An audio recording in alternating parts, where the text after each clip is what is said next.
Hey, did you ever wonder why ancient kings used to perform yajnas in their kingdom whenever they experienced droughts? It's because yajnas have this direct effect of increasing rainfall. I know it's hard to believe, but hear me out. When a group of scientists conducted an experiment in Atlanta, Georgia, where for 8 consecutive years they performed yajna in the same area and collected the rainfall data. This 8-year rainfall data was compared with previous 31 years of data, and it was found out that during the yajna period, the rainfall of that area increased by 23%. And also the water quality had increased because the air pollution around the yajna site up to a radius of 50 kilometers had reduced drastically. Now, how did this happen? How do yajnas have this effect of increasing rainfall and reducing air pollution? So basically what happens is, when the sun's rays falls on the earth's surface, water bodies get heated up, releasing water vapor. This water vapor, on reaching the atmosphere, gets cooled down to form water droplets. This process is known as condensation. Many water droplets come together forming clouds, and clouds, when they become very heavy, they'll pour down onto the earth again as water droplets. This is called rain. This is a process most of us know, but what many of us don't know is that there are some solid particles called aerosols present in the atmosphere. Now, these aerosols help in the condensation process.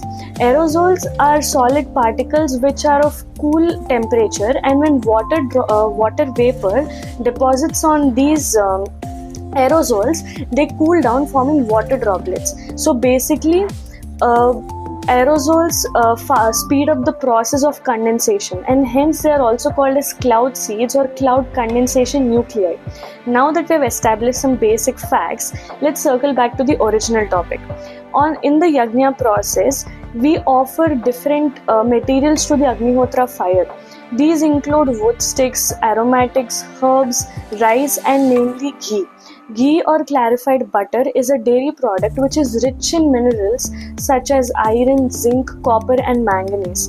Ghee, upon heating, releases these minerals which get mixed with the water vapor and rise into the sky as smoke. Now, these minerals, upon entering the atmosphere, start acting as cloud seeds or cloud condensation nuclei. And as I've said before, if the number of cloud condensation nuclei in the atmosphere are more, then the cloud condensation process speeds up, and hence we experience rainfall. Now, how exactly do yajnas reduce air pollution? So, in the same way as how these minerals coagulate water vapor and form water droplets, they also have the ability to coagulate other gas molecules, mainly oxides of carbon, sulfur, and nitrogen, which are the main air pollutants behind global warming. So, apart from increasing rainfall, yajnas also have this effect on reducing air pollution. There are other numerous benefits of yajnas, which include the ash which is generated during the Agnihotra process is used as a potent fertilizer in fields. Heat which is generated during the Agnihotra process sterilizes the environment and kills any kinds of disease-causing microorganisms. Also, the mantras which are chanted during the Agnihotra process have a calming effect on the mind. And not to mention, the smoke which is generated by burning aromatics and herbs has this effect of reducing pulmonary and skin diseases. Isn't it just fascinating how ancient Indians have developed such intricate yet simple techniques to promote human welfare while keeping in mind environmental stability? I mean, there are some modern techniques such as cloud seeding, in which cloud seeds or cloud condensation nuclei are directly injected into the clouds to induce rains. But these are relatively modern. But techniques like yajna are a part of our culture and have existed in our country since time immemorial.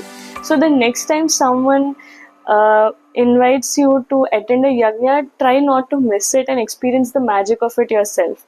Thank you very much for listening to this video. If you found it informational, please give it a thumbs up and share it with all your loved ones. Thank you very much. Namaste.